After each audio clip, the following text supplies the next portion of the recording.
திருச்சிற்றம்பலம். ஓம் விக்னேஸ்வராய நமக. அன்பர்களே, இந்த பதிவிலே நாம் பார்க்க இருப்பது செந்தமிழன் சீமான். அவரது ஜாதகம் குறித்து நாம் சிறிது ஆய்வு செய்வோம். அவர் காரைக்குடி தொகுதியிலே போட்டியிடுகிறார். அவருடைய ஜாதகம் இப்பொழுது தனுர் லக்கணம், 3 சனி பகவான் கும்ப சனியாக மூல திரிகோணம் பெற்று சிறப்பாக அமர்ந்திருக்கிறார். 5வது ஸ்தானம் ராகு இருக்கிறார். 11 கேது. சூரியன் அங்கே நீசபங்க ராஜயோகத்தை தருகிறார். ஏனென்று சொன்னால் சுக்கிரன் அங்கே ஆட்சி பெற்றிருக்கிறார். அடுத்து புதன் 12 இருக்கிறார். வியாழன் உச்சமாக இருக்கிறார். செவ்வாயும் சந்திரனும் சிம்ம ராசியிலே இருக்கின்றார்கள். இது இவருடைய ஜாதகம் பார்த்துக்கிடுங்க. இந்த ஜாதகத்தில் தனுர் லக்கணம். இந்த தனுர் லக்கணத்துக்கு லக்னாதிபதி வியாழன் உச்சம் பெற்றிருப்பது மிகச் சிறப்பு. வியாழன் சமஸ்கிருத மொழி மற்றும் தமிழ் இந்த இரண்டுக்கும், அதாவது வியாழன் சமஸ்கிருத மொழிக்கு அதிபதி என்றும், இந்த உலகத்தில் இருக்கிற எல்லா மொழிகளுமே ஒவ்வொரு கிரகத்தின் கட்டுப்பாட்டில் இருக்கும். அப்புறம் அடுத்தால சந்திரனுக்கு தமிழ் மொழி என்றும் சொல்கின்றார்கள். வியாழனுக்கும் தமிழ் மொழியினுடைய ஒரு பகுதி வரும். அதாவது தமிழ் மற்ற மொழிகளை மாதிரி கிடையாது. உலகத்திலேயே தமிழ் மட்டும்தான் இயல் தமிழ், இசைத்தமிழ், நாடகத்தமிழ் என்று 3 வகையிலே இருக்குது. பார்த்துக்கிடுங்க. வேறு எங்கேயாவது அப்படி இருக்குதா? இங்கிலீஷ் எடுத்துக்கிட்டோன்னா ஒரே இங்கிலீஷ் தான். ஆமாம், லிட்ரரி இங்கிலீஷு, ட்ராமா இங்கிலீஷுன்னு தனித்தனியாக வச்சுருக்காங்க. இல்லை, ஆனால் உலகத்திலேயே தமிழ் மொழி மட்டும்தான் இப்படி மும்மொழியாக. ஆமாம், அதனால தான் அந்த சில முத்தமிழ் கலைமன்றம் அப்படின்லாம் என்ன சொல்லுவாங்க, தமிழில் மன்றம் வைத்திருக்கிறார்கள்.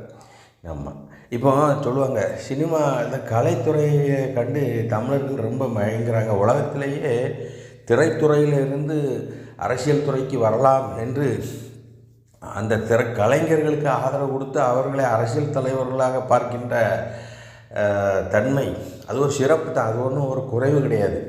திரையில் முதலமைச்சரை தேடாதீங்க, இந்த அரசியல் தலைவரை தேடாதீங்கன்னு சொல்கிறாங்க. ஆனால் இந்த உலகத்திலேயே திரைத்துறையிலிருந்து அரசியல் தலைவர்களை உருவாக்குகின்ற அந்த ஒரு மாபெரும் கலாச்சாரத்தை உருவாக்கியவன் தமிழன் தான். ஏன்னா திராவிட கலாச்சாரத்தை எடுத்துக்கிட்டால், கலைஞர் எடுத்துக்கிட்டாலும் சரி, அண்ணாதுரை எடுத்துக்கிட்டாலும் சரி, எம்ஜிஆர் எடுத்துக்கிட்டாலும் சரி, எல்லாருமே பார்த்திங்கன்னா திரைத்துறையில் சம்மந்தப்பட்டவங்க தான். ஆமாம், அப்போ பார்த்திங்கன்னா இது ஏன் இது ஒரு தமிழர்களுக்கு இழுக்கு என்று சிலர் பேசுகின்றார்கள். காரணம் என்னென்னா, இது இழுக்கு கிடையாது. ஏன்னா தமிழன் மட்டும்தான் உலகத்திலே நாடகத்தமிழ் என்று ஒரு தமிழை வைத்திருக்கிறான். முத்தமிழில் நாடகத்தமிழ். ஏன்னா இவன் இது ஆதிமொழி, மனிதனுடைய அறிவுக்கு எழுத்தமிழ், கலை உணர்வு, மென்மையான உணர்வுக்கு இசைத்தமிழ், கலை உணர்வுக்கு நாடகத்தமிழ். அதாவது மனிதனுடைய ஆன்மாவிலேயே ஊறிய ஒரு மொழி. பார்த்துக்கிடுங்க. தமிழனாய் பிறப்பதற்கு மிகப்பெரிய பாக்கியம் செய்திருக்க வேண்டும். அந்த வகையிலே நாடகத்தமிழ் தான் சினிமா. அதனால் மனிதன் இந்த சினிமாவின் மூலமாக அரசியல் தலைவர்களை தேடுவது என்பது தமிழனுக்கு இயல்பு. நம்முடைய இறைவனே கூத்தாடி தான். பிறகு அதுக்கு அடுத்தது இப்போ நான் என்ன சொல்ல விரும்புகிறேன்னா, இவருடைய ஜாதகத்தை எடுத்துக்கிட்டால் லக்கணத்தில் இருந்து 3வது இடத்துல சனி பகவான் இருப்பது அவருக்கு ஒரு வீரமான ஒரு தன்மையை கொடுக்கறது. 2 கூடையவன், அதனால் ஆக்ரோஷமாக பேசுகிறாரு சனி பகவான். ஆமாம், அங்கே அதுக்கு அடுத்தால பார்த்திங்கன்னா சுக்கிரன் எதிர்ப்பு கிரகம் மிக பலமாக இருக்கிறது. அது இவருக்கு ஒரு மைனஸ்.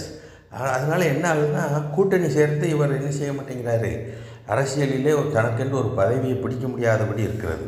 அதற்கு காரணம் அந்த சுக்கிரனும் அந்த கேதுவும் மிக பலமாக அமைந்து கூட்டணி சேராமல் இவர் தனித்தே இயங்க வேண்டும் என்று ஒரு அரசியல் லட்சியத்தோடு இருக்கிறார். அது நல்ல லட்சியம்தான். ஆனால் இதில் இதுவே அவருக்கு ஒரு அரசியல் பின்னடைவு போல் இருக்கிறது என்று சில வல்லுநர்கள் கூறுகின்றார்கள். சிம்ம ராசி, செவ்வாய் அங்கே சேர்ந்திருக்கிறார். சந்திரன் செவ்வாய் சந்திரமங்கல யோகத்தை ஏற்படுத்துகிறது. சந்திரமங்கல யோகம் என்பது ஒரு ஆக்ரோஷமான புலியை போன்ற ஒரு யோகம். யாருக்கெல்லாம் சந்திரமங்கல யோகம் இருக்குதோ அந்த யோகம் உள்ளவர்கள் எதற்கும் பயப்பட மாட்டார்கள். அஞ்சாத நெஞ்சமுடையவர்களாக இருப்பார்கள். அது 6, 8, 12 மறையாமலோ நீசகதியில் இல்லாமலோ நல்ல சிறப்பான இடங்களில் இருந்தால் அவர்கள் அந்த சந்திரமங்கல யோகம் பெற்றவர்கள் அஞ்சாமல் இருப்பார்கள். நடிகர் விஜய் அவருக்கும் சந்திரமங்கல யோகம் இருக்குது. அது செவ்வாய் விட்டு அந்த இடத்துல நீசம் பெற்றால் கூட நீசபங்க ராஜயோகத்துக்கு போய்விடுகிறது. அதனால் அது ஒரு சிறப்பான யோகமாக அவருக்கு அமைந்து விடுகிறது. ஆக சந்திரமங்கல யோகம் பெற்றவர் என்பதனாலே அஞ்சாத தன்மை, அத்தனை கட்சிகளையும் எதிர்த்து துணிந்து என்ன செய்கிறார், தைரியமாக பேசுகிறார், விவாதிக்கிறார். நிருபர்களிடத்தில் பேசும்பொழுது தைரியமாக எதிர்கொள்கிறார். எந்த நிருபரும் இவரை மடக்க முடியாது. எல்லாத்துக்கும் சரியான முறையில் பதில் சொல்லிடுவார். ஆமாம், இவர்கிட்ட பேசணும்னா நிருபர்கள்லாம் கொஞ்சம் தயார் பண்ணிக்கிட்டு தான் பேசணும். யாருக்கு மேலே பேசினா உடனே மடக்கிடுவார்.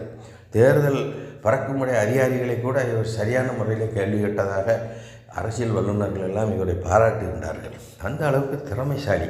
ஆனால் இவர் இந்த தடவை ஒரு கூட்டணியாக அமைத்திருக்கலாம். நான் ஏற்கனவே போன சென்ற தேர்தலிலே சொன்னேன், 2031 இவர் கூட்டணி கூட்டணி அமைப்பார். அதன் மூலம் இவர் தமிழகத்திலே மிகப்பெரிய வளர்ச்சியை பெறுவார் என்று ஏற்கனவே சொல்லியிருக்கிறார் 5 ஆண்டுகளுக்கு முன்பே. இப்பொழுது அந்த நிலைமை தான் தொடர்கிறது. இப்பொழுது சிம்ம ராசிக்கு அஷ்டம சனி சென்று கொண்டிருப்பது ஒரு வகையான மைனஸ் தான். இருந்தாலும் கூட இவர் அஞ்சா நெஞ்சன். அடுத்து இவருடைய அந்த திசாபுக்திகள் நல்ல நிலையில் இருக்குது. தனக்கென்ற ஒரு தகுதியை இவர் தொடர்ந்து யார் என்று காட்டிக்கொண்டே இருப்பார். நன்றி, வணக்கம்.